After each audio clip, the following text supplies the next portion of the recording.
il vient auprès de toi. Ma soeur, est-ce que tu as bien écouté papa au dire? Non, attends, est-ce que tu as bien message? Si toi tu réponds que il a prêché, c'est ça. Toi-même, on dirait qu'il dormait dans l'église. Tu n'as rien compris.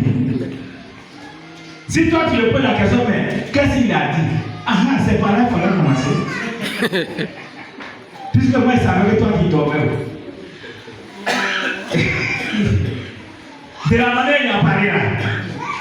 Elle disait que c'est des moyens.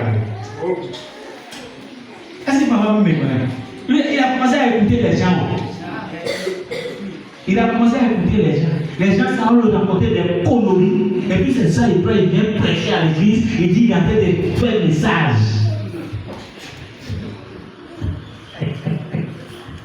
Hey! À quel moment tu veux comprendre le mystère de Dieu? Et le jour que tu prêches, et puis ce n'est pas rentré dans son domaine, toi-même qui apparaît que pasteur, on dirait papa il a commencé à comprendre, on dirait que quelqu'un allait lui faire signe. On dirait papa a commencé à comprendre. Si on t'a vu, il a bien prêché. Parce que la parole n'a pas parlé de son comportement, son attitude. La parole de Dieu n'a pas parlé de ça. Donc papa a bien prêché. La servante de Dieu là, la diaconesse. Non, que Dieu l'a béni. C'est la même là.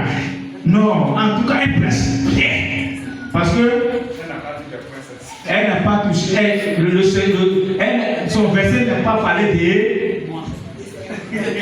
Voilà, non, pas quelqu'un, ça a touché quelqu'un forcé dans l'église. Il n'y a pas de parole qui sort qui ne touche pas quelqu'un. Mais comme lui n'est pas dedans ce jour-là, non, vraiment, nous, la diaconesse là, non, elle va aller loin avec le Seigneur. Elle prêche bien. Tu as vu comment elle a prêché. Tu te dis toi-même. La Bible nous dit quoi?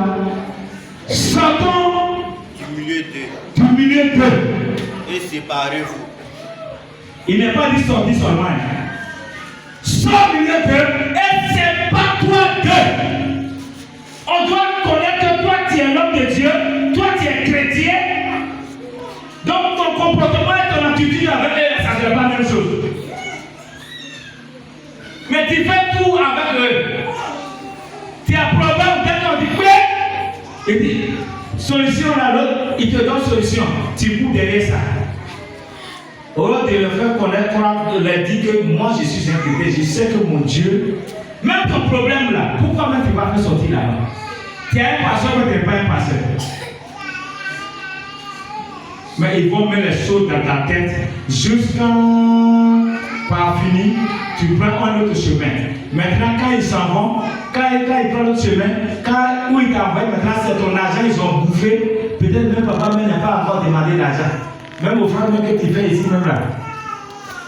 Toi-même tu sais que ton offrande même là, tu sais combien tu envoies.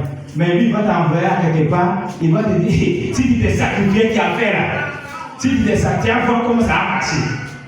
Tu te sacrifies, mais là ça fait fiti. Pour qu'on vienne rentrer dedans. Mais tu as un Jésus. Oui, alors. Sortez du milieu d'eux. Oui. Et séparez-vous. Et séparez-vous. Dit le Seigneur. Dit le Seigneur. Ne touchez pas à ce qui est impur.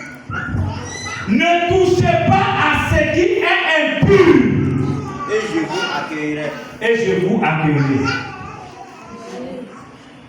On ne doit pas toucher ce qui est impur.